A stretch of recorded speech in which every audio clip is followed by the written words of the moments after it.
In 1999, Capcom had a problem. They had already perfected the art of the zombie. They had taught an entire generation of gamers that if you heard a groan and a wet shuffling sound, you should probably turn around and leave the room. We were comfortable.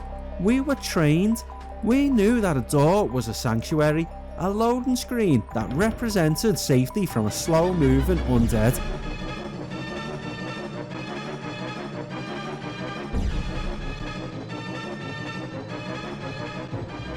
Then they released a demo disc. I remember playing that demo. I remember the exact second my brain realised that a raptor doesn't care about your Resident Evil muscle memory. It doesn't groan, it doesn't shuffle, it sprints, it follows you through those safe doors, it treats your tactical vest like a snack wrapper.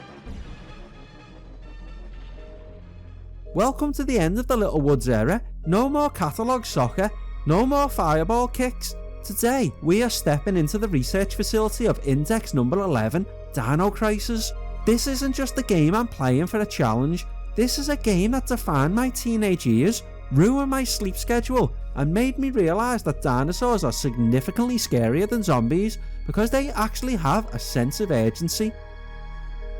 I'm Parasine. We've survived the pitch. Now let's see if we can survive the raptor pits. Welcome back to the PSX Index. We are at episode 10. If you've been following the journey, you know the last two games, Adidas Power Soccer 97 and 98, nearly broke me. Those were the Catalogue 5, the games I played because I had no other options. But today the Index feels like a reward. We are at Index number 11, Dino Crisis. We have 1,267 games left to go on this 5-year sprint, but this time in the series, I'm not checking the clock. I was a hardcore Resident Evil fan. I lived for the tank controls. I lived for the herb mixing. So when Dino Crisis was announced, I thought I was ready. I thought it's just Resident Evil with big lizards. How hard can it be? I was wrong. I was wrong. So wrong. Capcom didn't just swap the skins. They invented a new genre called panic horror, and 30 years later, my heart rate still spikes the moment I hear the metallic clink of raptors and claws on the lab floor. In Resident Evil, the horror is survival. You manage resources, you outrun the slow guys. In Dino Crisis, the horror is panic.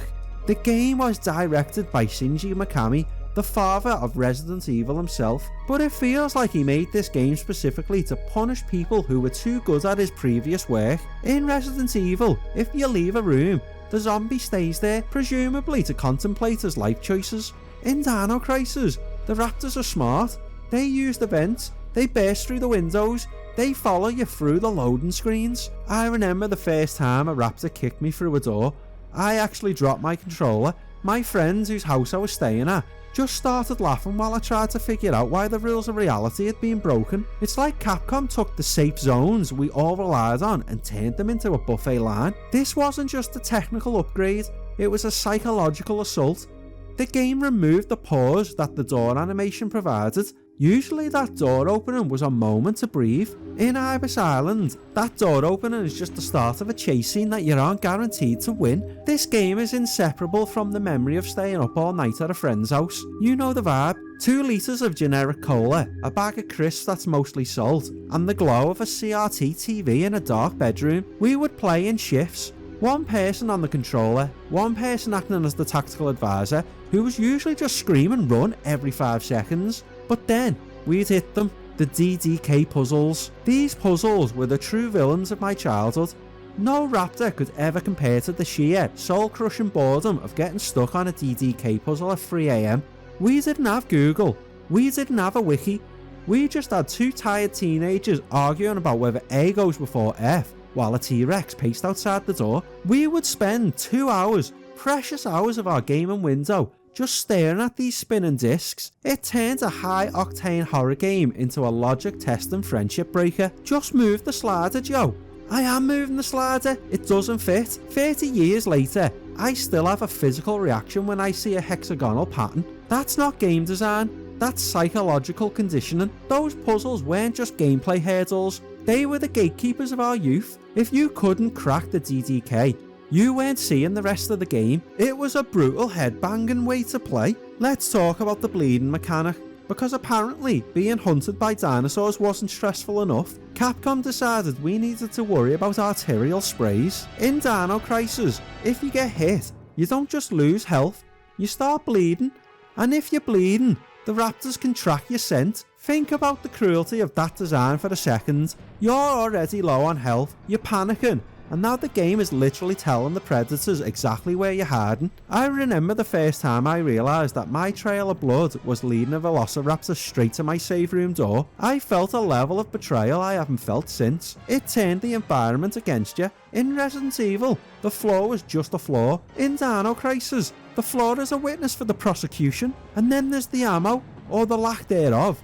You don't just kill dinosaurs in this game, you negotiate with them using tranquilizer darts. You spend half the game hoping they stay asleep long enough for you to finish another one of those godforsaken DDK puzzles. It forces a level of resource management that makes Resident Evil look like an arcade shooter. You aren't a hero, you're a frightened trespasser with a dart gun. Let's talk about the T-Rex for a second. In Jurassic Park, the T-Rex is a majestic, terrifying force of nature. In Dino Crisis, the T-Rex is a debt collector who has tracked you across the state lines and is personally offended by your existence. He doesn't just show up for boss fights. He shows up while you're trying to read a memo about the facility safety protocols. He bursts through reinforced glass windows like he's the Kool-Aid Man prehistoric cousin, but instead of, oh yeah, he's screaming, I haven't eaten in 65 million years and you look like a snack. I remember the first time he stuck his head through the window in the office. I didn't even try to shoot him. I just stood there, paralysed by the sheer audacity of a dinosaur infiltrating a high security office building. There's no hiding in this game. You can't just stand behind a tree and wait for him to lose interest. This T-Rex has a schedule, and you are the main event on the menu. It turned every window in the game into a potential jump scare. I spent the rest of 1999 walking past the windows in real life with my back against the wall, just in case a carnivore decided to audit me lunch. Jill Valentine is a legend, but Regina is the protagonist this channel deserves. She is dry, she is cynical, she is surrounded by absolute idiots and giant extinct lizards. And she handles it all with the energy of a woman who's just waiting for her shift to end so she can have a drink.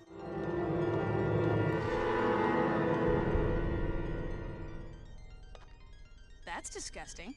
We also need to address Regina's tactical gear. While Jill Valentine was fighting zombies in a tube top and a sweater tied around her waist, which, let's be fair, is a bold choice for a Raccoon City winter in September 28th, but Regina shows up in a full-body leather suit. As a teenager, I thought she looked like the coolest person on the planet. As an adult, I'm just worried she's going to catch a death. You are sprinting through a humid, tropical facility, crawling through air vents and dodging T-Rex bites, and you're doing it all in skin-tight leather. Regina isn't just a special operations agent, she's a martyr for the look good and feel terrified movement. I'm convinced her hair dye is the only thing stronger than her will to survive. That vibrant red didn't fade once, even after being slammed through a steel door by a megalosaurus. That's the kind of consistency I need in my life. If she can keep her hair that perfect while being hunted by all these dinosaurs, I can definitely finish this 1278 game index without losing my mind. One of my favourite things about the index so far is rediscovering video game science. In Dino Crisis, you spend a lot of time reading journals left behind by scientists who, to be honest, completely deserve to be eaten.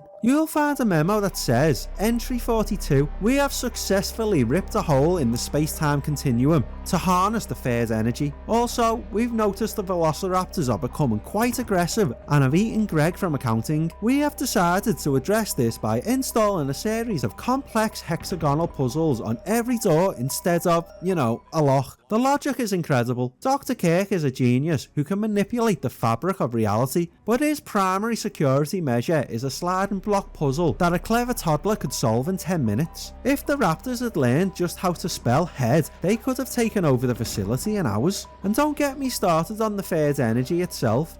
It's the ultimate 90s MacGuffin. It's clean, it's infinite, and it apparently has the side effects of summoning extinct predators into your break room. I love that Capcom didn't feel the need to explain the physics. They just said science happened, and now there's a lizard with 6-inch claws. Good luck with the math puzzles, Regina. This was the first time the game made me feel like the choices actually mattered. At key points, you have to decide, do you follow Rick's compassionate, let's save our teammates approach, or do you follow Gail's, the mission is the only thing that exists, coldness? At 3 AM, sitting on my friend's floor, this felt like a life-altering philosophical debate. My friend always wanted to follow Gail, because Gail had the bigger gun and the cooler attitude. I always wanted to follow Rick, because I didn't want the imaginary computer people to die. It changed the entire flow of the game. Different paths, different rules, and different puzzles. It gave Dino Crisis a soul.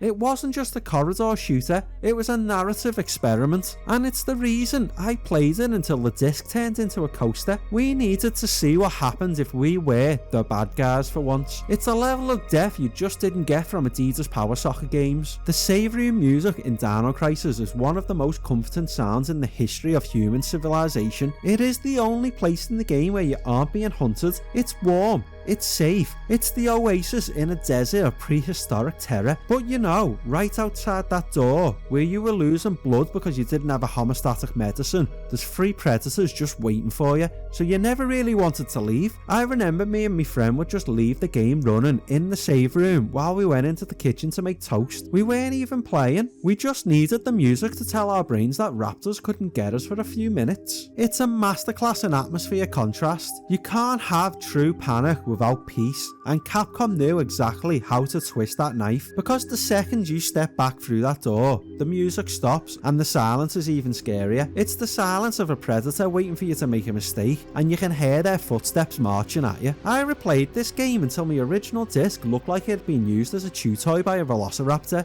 Back then, we didn't have cloud saves. If your disc got a circular scratch from your console being slightly tilted, which happened every time my brother breathed too hard near the PlayStation, that was it, game over. I remember the day my Dino Crisis disc finally gave up. I was having a final escape sequence, the music was pumping, I was ready to see that last ending, and the screen just went black. The sound of a laser struggling, click click click, is a sound I can still hear in my nightmares. It's the sound of a childhood ending prematurely. I tried everything, the toothpaste trick, the polishing it with a soft clock for 3 hours trick, nothing worked. Regina was trapped in that facility forever, and it was all because of a millimetre of scratch plastic. That loss is why I'm so protective of the index now. Every game I finish is a digital victory over the physical fragility of my youth. Capcom, if you're listening, look at what you've done to the Resident Evil remakes. They are masterpieces. Now look at Regina, look at the T-Rex, look at the DDK puzzles. We are ready. The world doesn't need another generic shooter. We need a game that makes us afraid of vents again. We need a game that makes us argue with our friends about hexagonal discs. We are living in a golden age of horror remakes. And the fact that Regina is still sitting on a shelf in a 32-bit purgatory is a crime against gaming history. I want to see a Raptors scales in 4K. I want to feel that panic again with modern haptics. Dino Crisis isn't just a 10 out of 10 game, it's a 10 out of 10 memory. It marks the exact moment the PSX index goes from homework to a passion project. We have officially cleared index number 11, the Catalogue 5 are a distant nightmare, and my soul has finally been restored by the warm glow of a Capcom save room. But don't get too comfortable, because the index is a roller coaster, and we are about to take a sharp turn into the deep end of the PlayStation experimental subconscious.